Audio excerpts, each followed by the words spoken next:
Welcome to the Pels Show, where we It's talk six about o'clock. faith, fun, culture, and get to meet new people. Today, I have with me the wonderful Africa Yoon, author of the Korean Single and Obese, Then Kimchi Changed Everything. And this memoir details how she lost 110 pounds Yeah. eating Korean and vegan food. And you can pre-order her book online on our website, thekoreanbook.com. Just want to say, like, wow, was my thoughts when I read your book. Like, you are full of grace, and I celebrate your grace. I love your energy. I love that you broke down the meaning of words and cultural practices, like eating myeokguk on birthdays. And after a mother gives birth, like, I was not expecting that at all. Like, The I was whale, like, right? forgetting weight loss. The Yeah, whale story. yeah. And there was one thing in particular you said in your book. You said, no language in the world sounds foreign to me, even if I don't speak it.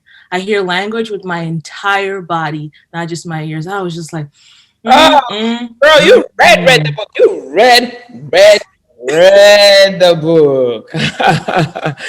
Thank you I so mean, I much. was a bookworm in high school.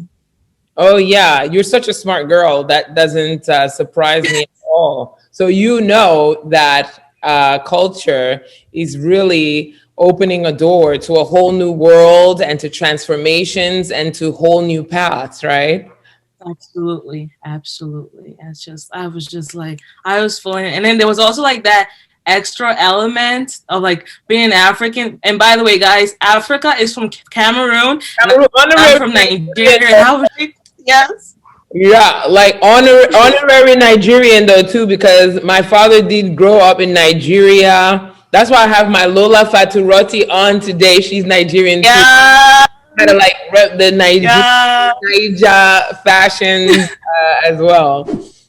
But yeah, I like, love that. I love that. us as Africans, we actually, from unfortunate reasons, even back home, we're exposed to different cultures, and we are magnificent, aren't we? We are like sponge. Absolutely. I mean, back home, people just even speaking like two languages is just already normal. You know what I'm saying? Like a lot of people are even speaking their local language from the village and then speaking English. And then, so as Africans, we are so dynamic. And also, our culture is so strong. My biggest thing that I love about being African is, we have a cold culture. When I look sometimes at Absolutely. different cultures, people they're quite individual, but we are quite good at being like, I'm proud to be African, right? Like, I mean, you're Nigerian, I'm Cameroonian, but if we find each other, we're like, oh, we're African. We Yeah, have like my sister. My sister. Yes. we have a collective culture where we have just our African pride in general. And Absolutely. so I think, culturally, I think you can see that Africans are quite dynamic at being able to continue to be ourselves.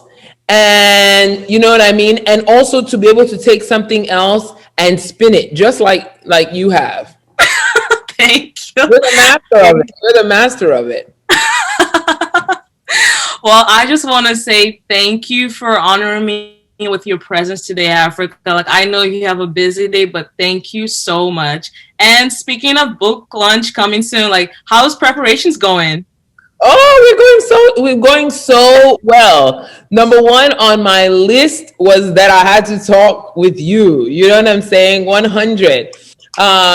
Yeah, it's, I guess for young Africans, we're always trying to see, like, it's important for us to talk to each other. And it's important as we do projects that we discuss with each other what it is that we're doing. So I do love that question. It's a bit off my topic, but I'm going to go off because I do want young Africans to understand a few things. One is that we should always remain proud of our African culture, no matter what it is that we do. We should be really strong and proud in our African culture first. And with that dynamic way, we can now travel and start to explore different culture, remaining African and remaining strong. For me, I was having a difficult period when I started to write this book, okay? Wow. But embracing another culture was really my pathway to transformation. So now, of course, the book process is going well. Why is it going well? Because I can still tell a story about how somebody else has affected me Hmm. while staying strong in myself. That is also the compass. Yes, this book is about losing weight, but that is also the same compass that we need to follow as we start to try to cultivate who are we now in this modern world and how do we garner respect. Do you see what I'm saying? So Absolutely. my book will go well if I honor myself. Even if I'm wearing Mm. a hanbok, I shouldn't divorce myself. It will only go well if I try to divorce myself to be Korean. It's never Hmm. going to work. That process Right. is never going to work because it's like I'm going against myself. But if I'm still my African self, I'm able to dance here, dance there, and go well. So the book is going well, and I've made a plan. We should all make a plan, and then be so in that plan that nothing else can really like derail us, and also know that it doesn't matter. It's not about like, you shouldn't only begin because you have like a big thing. At the end of the day, being African, one thing that I've learned is that we have to treat ourselves like the kings and queens that we are in everything that we do. If you want someone to give you the red carpet of something, it's not coming. The only person that gives you the red carpet of what you're doing is yourself, creating your own Absolutely. opportunities, your own way, your own thing, and remaining yourself as you do that. And then, God is like, hey, hey, I support you. Well said, Africa. Well said. yeah. Well said. And a little birdie told me that you're multilingual. All And I right. love languages. So can Yeah. you please say something to our audience in the language of your choice? Okay, let's do. Okay, let's start with English. Hello, how are you? Korean, 안녕하세요. Then Italian, ciao, come stai? Ho bisogno di praticare il mio italiano. That means that one I have to practice my Italian. I have French, it's like bonjour, comment ça va? And then I have pasta, malo malam. I mean, I can keep going, but that one is like that is Basa. That's my mom language. I gotta shout out to my mom. If I don't do Basa, she'll Oh my God. be like, So you thought you should go there and speak all the languages and not do Basa? You know. Africans, man. You forget sometimes to do something. They'll be like, they'll remind you. Actually, they'll remind you. So yeah, I do love language.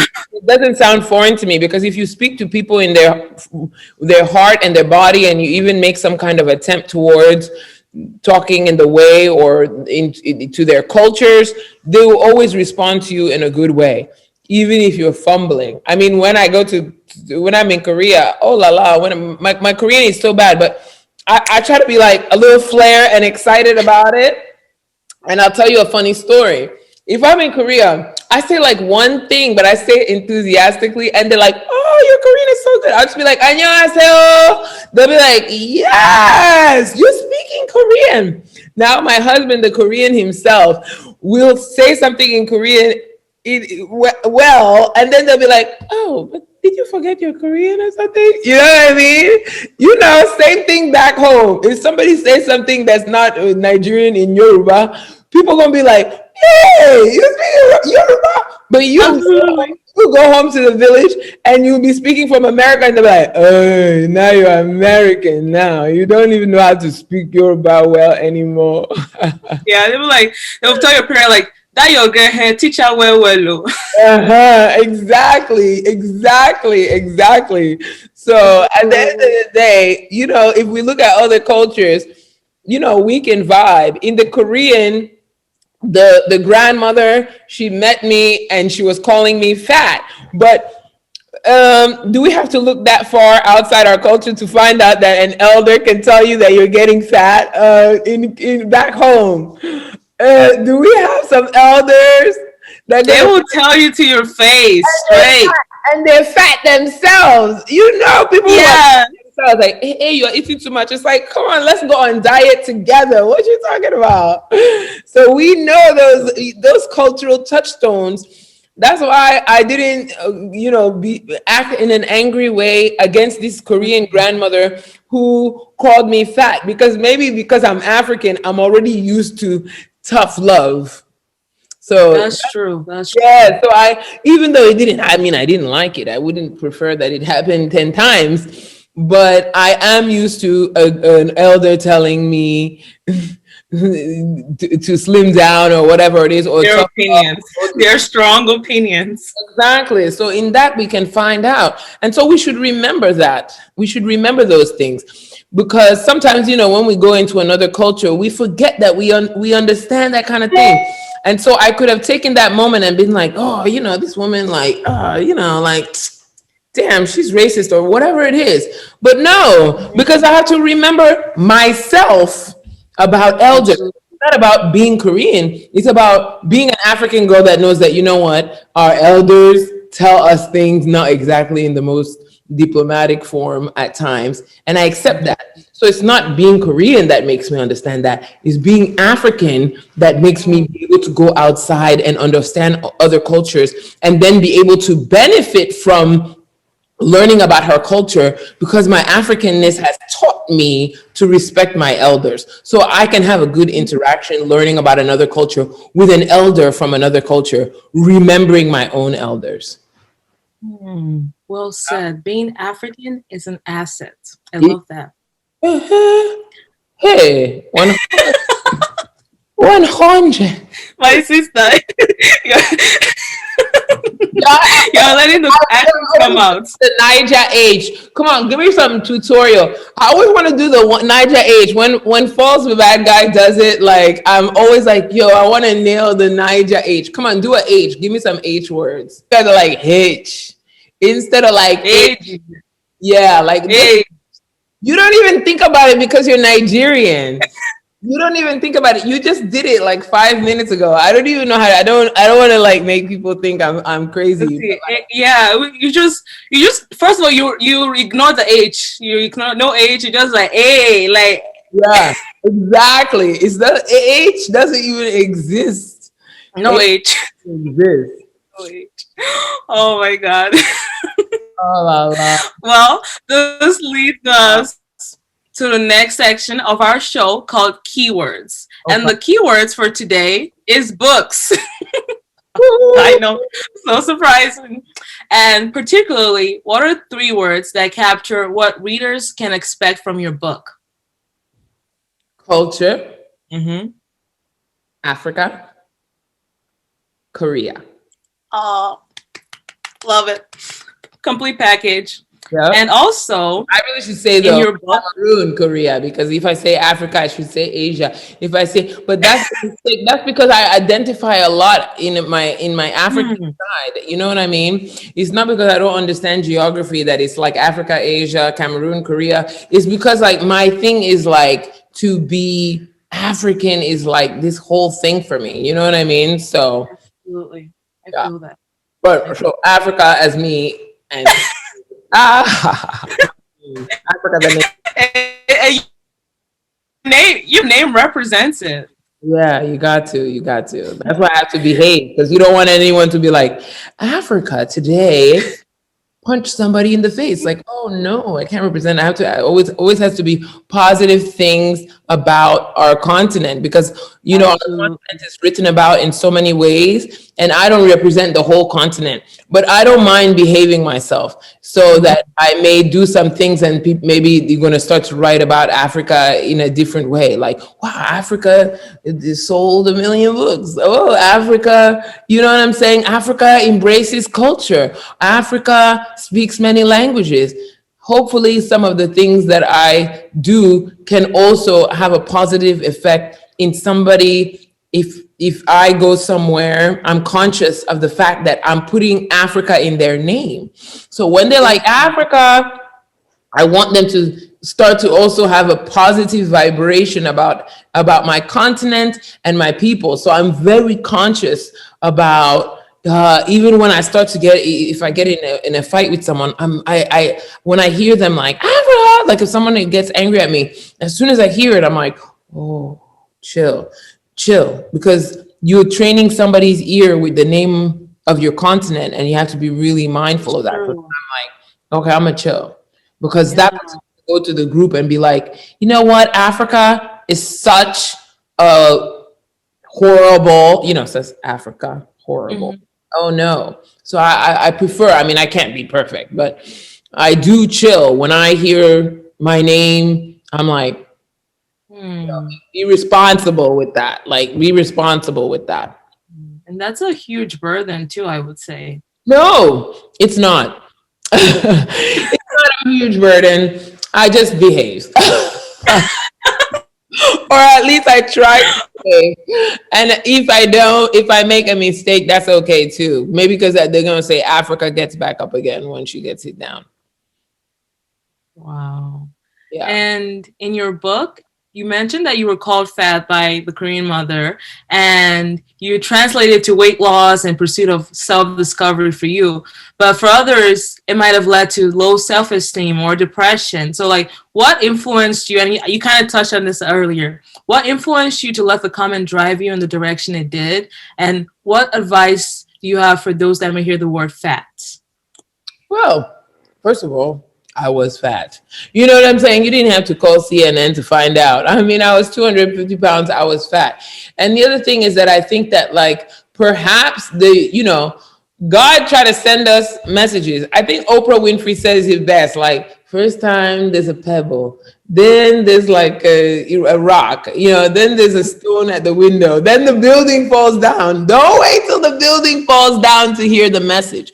So if I think back in retrospect, I could think like, there were some people that were like, because I was very thin for all my life. And there was a time when people were like, oh, okay, you look good. You gained a few pounds. You need a few pounds. Oh, okay, you're good. Okay, stop there. There were some times along the way. It's just that I only heard it when somebody was like, hello, you are too fat. And then I'm like, oh, I heard it. You know what I mean? So maybe God was trying to talk to me a lot longer than by the time I heard it. Even my kids, I'd be like, yo, put that down. Yo, put that down. Yo, put that down. Hey, put that down. They're like, and they tell me, then they're like shocked at me. Like if I'm like I'm too harsh. They're like, you scared me. That's what my son says. He said, you scared me. Like, Scared. loud. Yeah, he told me I'm too loud. I'm like, oh, I wasn't too loud. Like the first 6 times I told you, yo, put it down, yo, put it down, yo, put it down, put it down. And then now I'm scaring you. Well, same with that grandmother. I had been out of breath. That was already a warning. I wasn't sleeping well. That was already a warning. I was having depression. That was already a warning, a screaming warning, and I still wasn't hearing it. And so now this woman came and said, "You too fat," and God wanted me to hear it, so He had to send a way to tell me that, and it was the truth. So maybe if somebody's hurling some words at you, stop for a second. You don't have to respond to everything, right? Stop for a second and be like, now, that doesn't mean you have to take every criticism that someone like gives you, but somewhere in there, there's usually some truth. And I always am talking to haters. My husband doesn't always want me to talk so long to haters, but sometimes I've been talking to them a little too long because I haven't like learned what it is that is my lesson, whether it's how to deal with them or what something that they said is true. And I'm always like, okay, so you don't like what again? And they always kind of like, what the hell? Like, why is she being so, why is she still talking to me? They're so used to their drive-by like meanness, and then they go. But I'm like, no, what? Before you go, I just want to ask you something. Is it because like, tell me. Because I always want to learn. I always want to be better.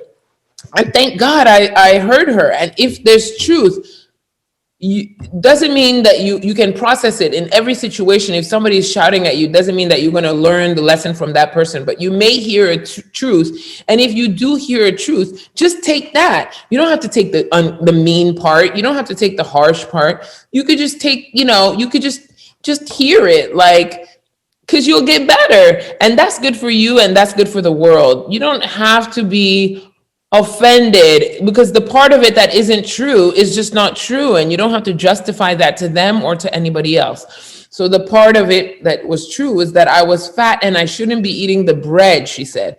And I heard that and I was like, okay. And I said, you know what?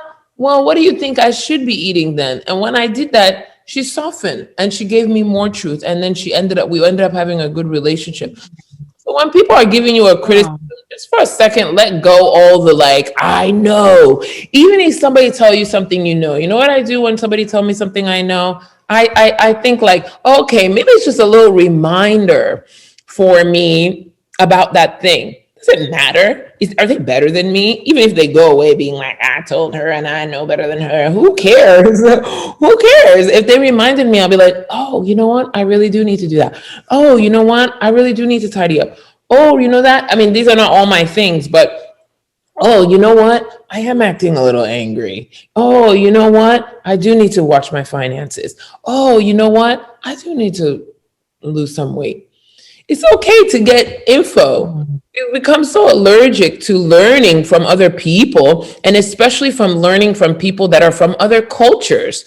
We only decided that we were going to learn in one place. We should open up the scope of where we can learn. And more than that, we should seek out other cultures to learn from. You know what I'm saying? Absolutely. Thank you so much. And lastly, like, what are your goals for this book? Is there anything else you'd like to share as well? 1 million books sold. We're gonna do it, and I'm not even worried about it. It's like, you know why? Because like people are like, oh, you're gonna sell 1 million books. I don't have a timeline. I'm on a God's timeline. You know what I'm saying? I love that. Maybe God thinks 1 million is too late, and everything doesn't have to happen in 2 minutes. Maybe it's going to be a slow bubble. Maybe it's going to be fast. Maybe the first week is going to be like that. I'm not tied to like the outcome of when 1 million books happen. And I'm not even scared to say it out loud because I don't feel like by next year, now you're going to be like, oh, you didn't sell 1 million books. Maybe that by next year, I'm going to have sold 200,000 books. Maybe in searching for 1 million books, I'm going to find out that I love marketing people's books, and I'm going to start marketing people's books. So 1 million books is like my sales goal, right? But that doesn't mean that that's the end, okay? Right. That just means that that's the road. And that road, just like following another culture, will lead you somewhere else. I went to this lady helped me lose weight. That led to love. I now have children that are Korean.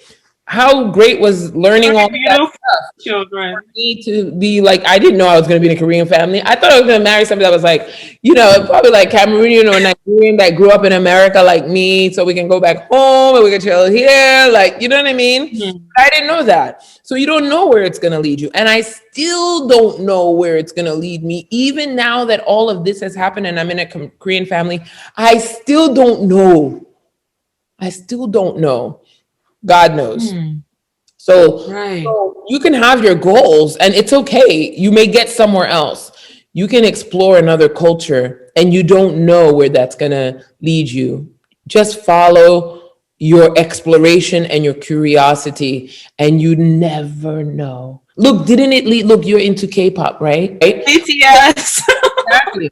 I like K-pop too, but it's not like I don't know all the songs. So don't ask me any songs. Like, I'm not good. I don't know this butter now. Everything is a food now. The chips and what's the other song?